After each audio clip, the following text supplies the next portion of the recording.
Who was your first crush? Joe Brady. He was in the second grade and I was in the first.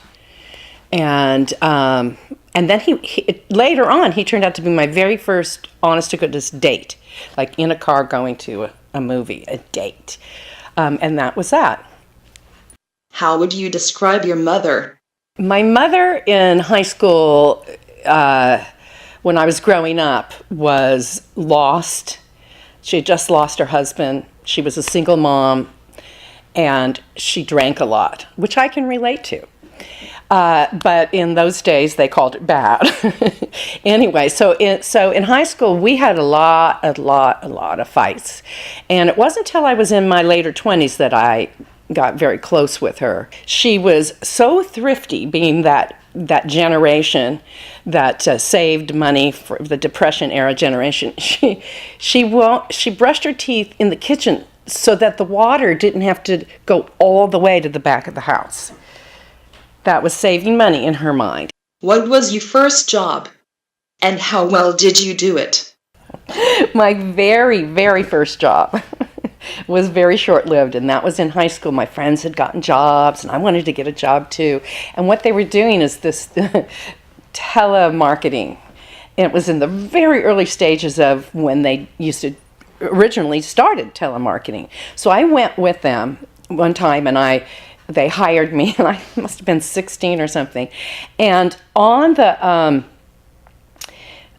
paper that I was supposed to read, I was supposed to say, hello, you have been selected in a drawing in your area, and go from there. But it was an old-fashioned mimeograph paper, and so the word drawing, the A was dropped out. And so I actually said to people, hello, you've been selected in a Dr. Wing. And of course, it made no sense to anybody.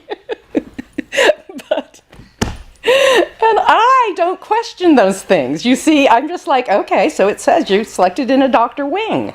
Anyway, What did you learn from your father? My dad was a character in real life. He was a storyteller, a very strong storyteller, and he was funny. And he held an audience.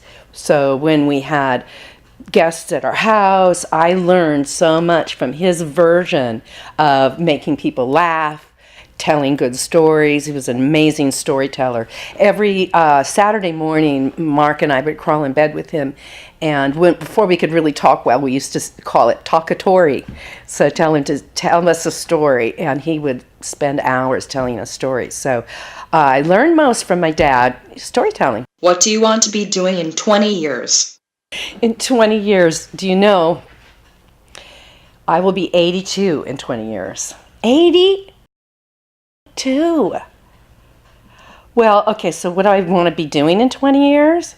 I guess I want to be pampered. I want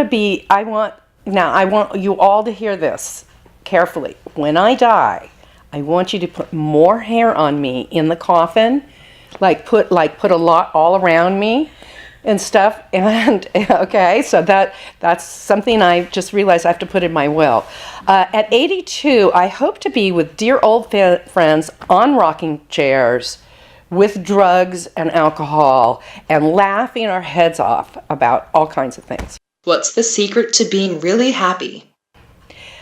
My version of what brings happiness is to not strive to be happy as your goal.